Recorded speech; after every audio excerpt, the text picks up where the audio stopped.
Bakit nga ba ang derivative ng cotangent ay negative cosecant square? Tara, pag-aralan natin. So, di ba sa calculus, meron tayong trigonometric differentiation formula. At isa na po doon na ang derivative daw ng cotangent of u with respect to x ay negative cosecant square of u times the derivative of u with respect to x. Ang tanong, bakit nga ba totoo ang formula na ito? Tara, i-prove natin. Una, kailangan nating ma-recall na ang cotangent ay ratio ng cosine at sine. So, ang cotangent of u can be expressed as cosine of u over sine of u. Sa madaling salita, kung gusto nating kunin ang derivative ng cotangent of u, same lang po ito sa pagkuha ng derivative ng ratio ng cosine over sine. Okay? Sa madaling salita, para makuha natin ang derivative nila, gagamit po tayo ng quotient rule na tinatawag. Okay?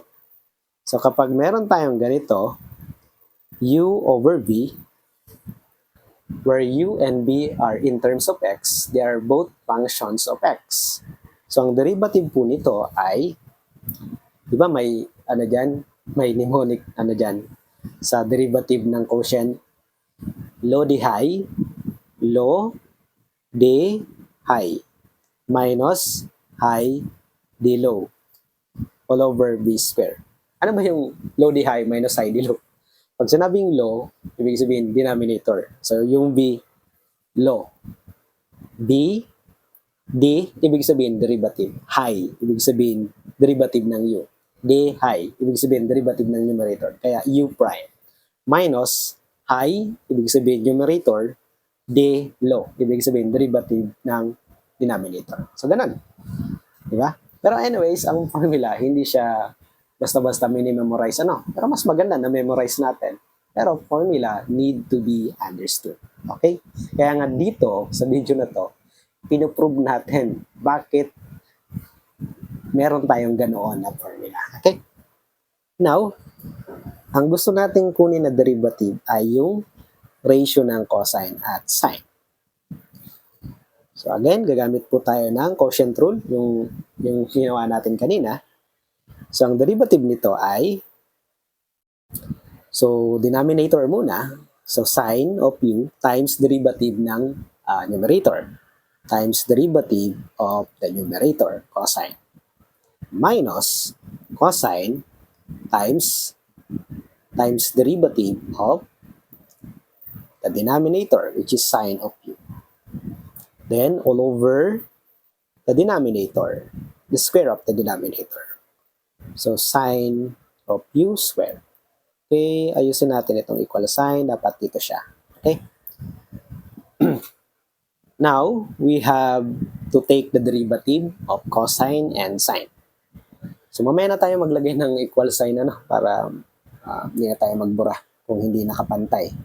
So, sine of u, ano ba ang derivative ng cosine? Di ba ang derivative ng cosine ay negative sign? So, negative sign. So, since ang u ay in terms of x, kailangan pa natin itong i-multiply ng du dx. Diba? So, minus cosine of u. Ano ang derivative ng sine? Diba, cosine? So, times cosine.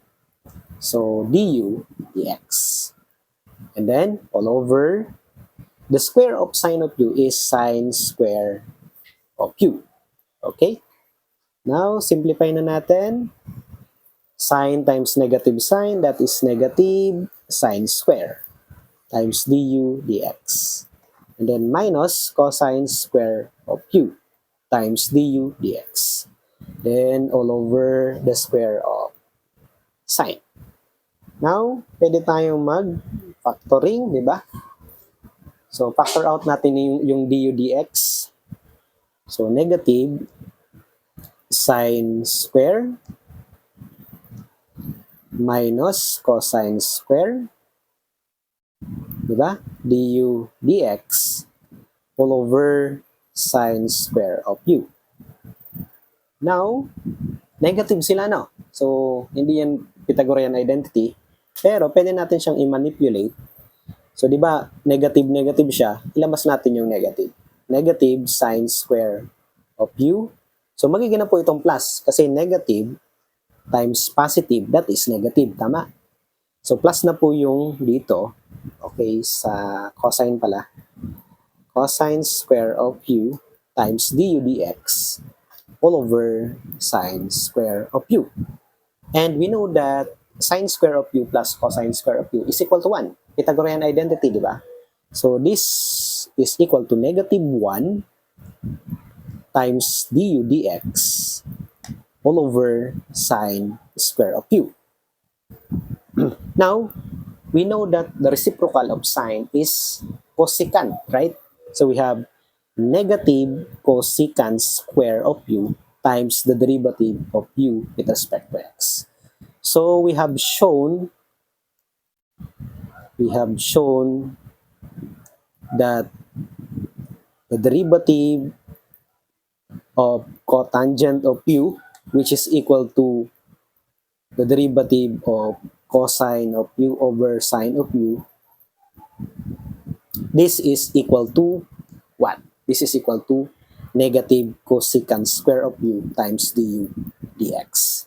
So that ends the proof.